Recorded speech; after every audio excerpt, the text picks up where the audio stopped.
안녕하세요, 여러분. 오늘도 이렇게 귀한 시간을 함께하게 되어 반갑습니다. 여러분은 혹시 이런 질문을 받아보신 적 있으신가요? 당신의 인생 목적은 무엇입니까? 어릴 적부터 우리는 목적이라는 단어와 함께 살아왔습니다. 좋은 대학에 가기 위해, 안정된 직장을 갖기 위해, 가족을 부양하기 위해 우리는 늘 무언가를 향해 달려왔습니다. 그런데 말입니다. 이렇게 평생을 목적을 향해 달려온 우리에게 문득 이런 생각이 들 때가 있지 않으신가요? 그래서 나는 지금 행복한가?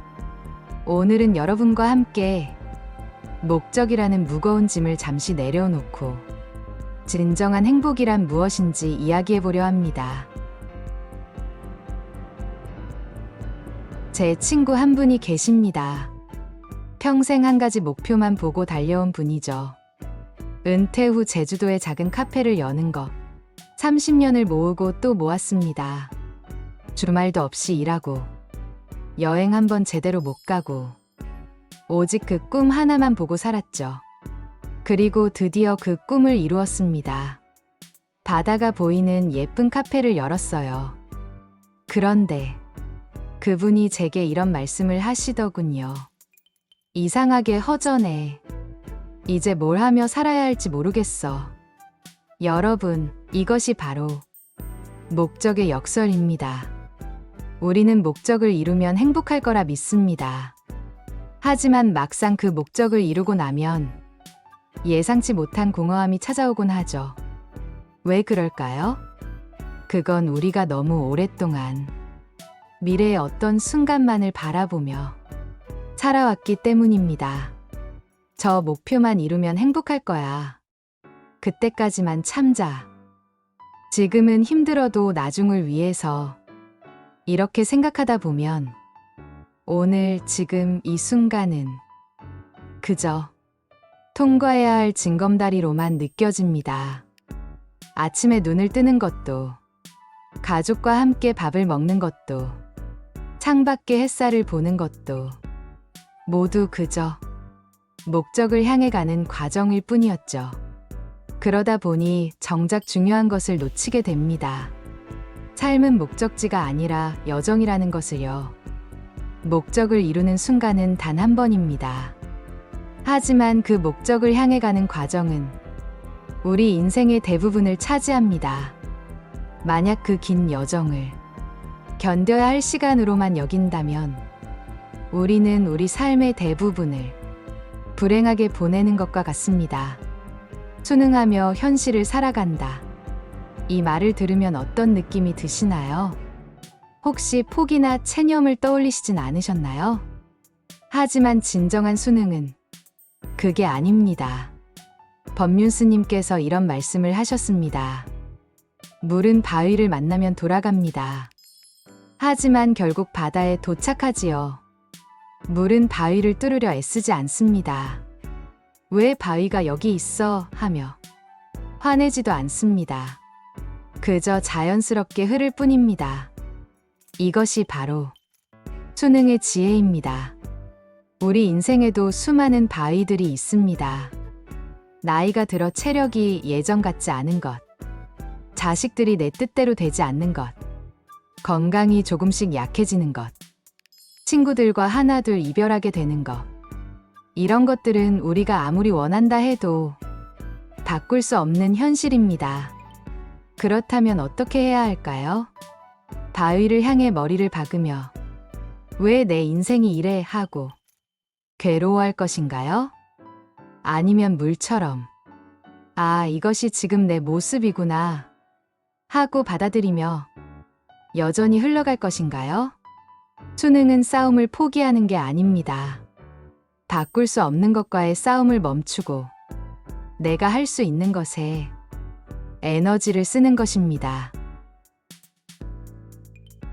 예를 들어볼까요? 70대에 접어든 분이 계십니다. 젊었을 때처럼 등산을 가고 싶지만 무릎이 예전 같지 않습니다. 이때 두 가지 선택이 있습니다.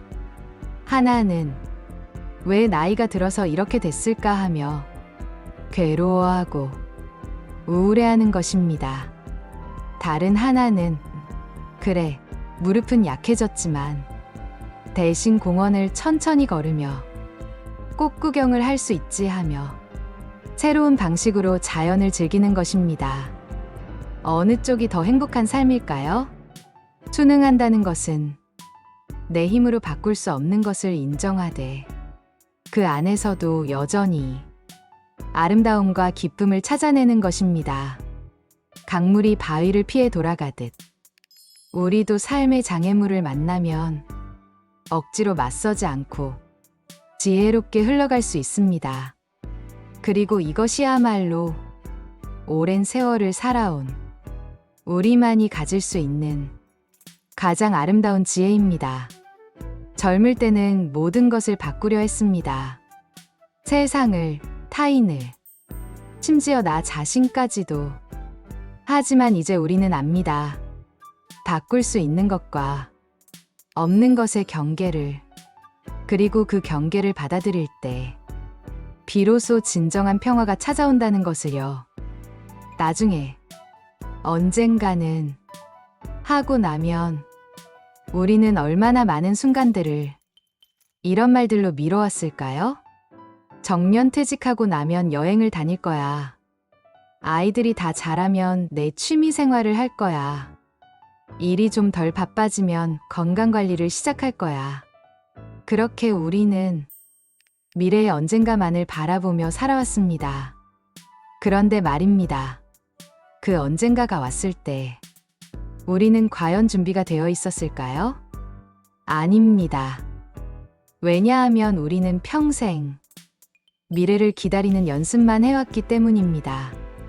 지금 행복하게 사는 연습은 한 번도 해본 적이 없었죠. 한 선배님께서 이런 말씀을 해주셨습니다. 나는 평생 월급날만 기다렸어. 월급 받으면 뭘 사고 어디 갈지 생각하면서 말이야. 그런데 퇴직하고 나니까 이제 기다릴 게 없더라고. 그제야 깨달았어. 내가 월급날만 기다리느라 그 사이사이의 날들을 얼마나 허투루 보냈는지를. 여러분도 공감하시나요?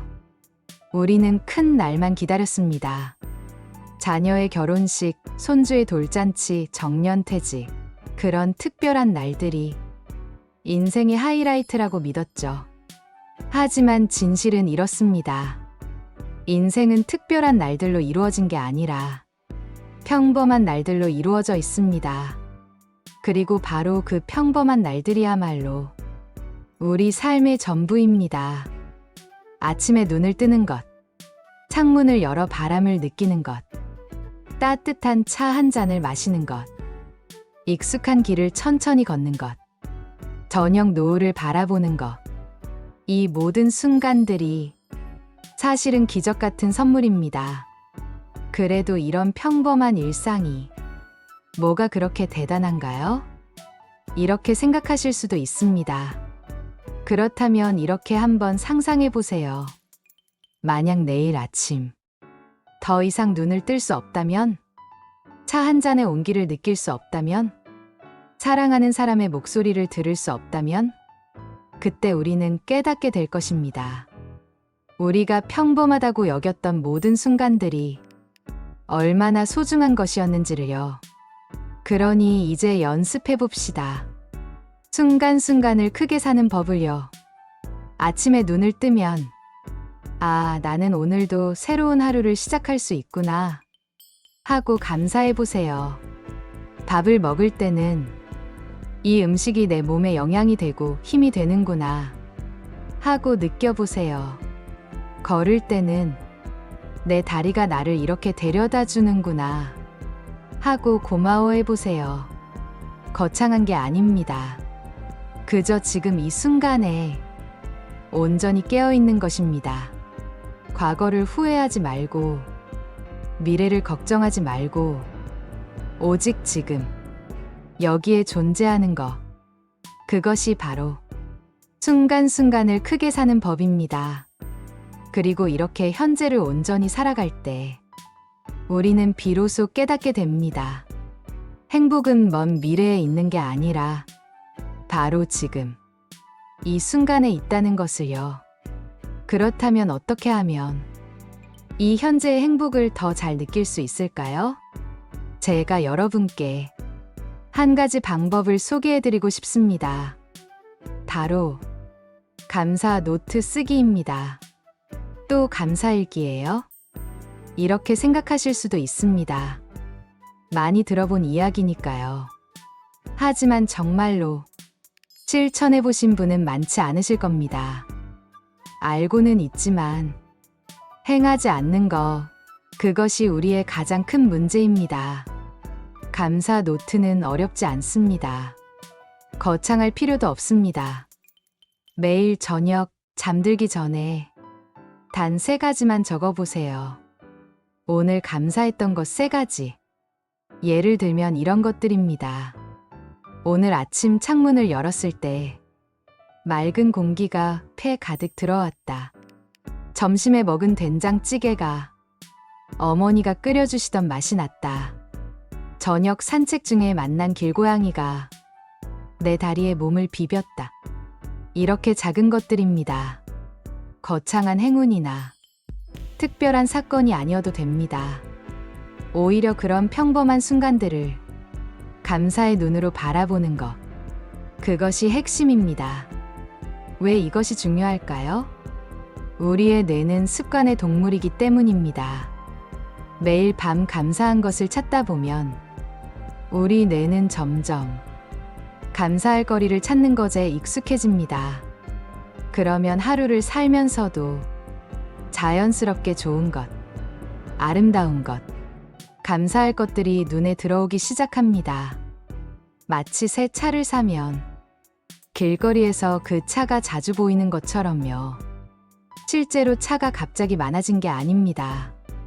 우리의 주의가 그쪽으로 향한 것뿐입니다. 감사 노트도 마찬가지입니다. 감사할 일이 갑자기 많아지는 게 아니라 우리가 감사할 일을 알아보는 눈이 생기는 것입니다. 어떤 분은 이렇게 말씀하실 수도 있습니다. 나는 감사할 게 별로 없는데요. 건강도 안 좋고 경제적으로도 어렵고. 하지만 정말 그럴까요? 지금 이 순간, 이 목소리를 듣고 계신 여러분은 귀가 들리십니다. 숨을 쉴 수 있습니다. 생각할 수 있습니다. 누군가를 사랑할 수 있습니다.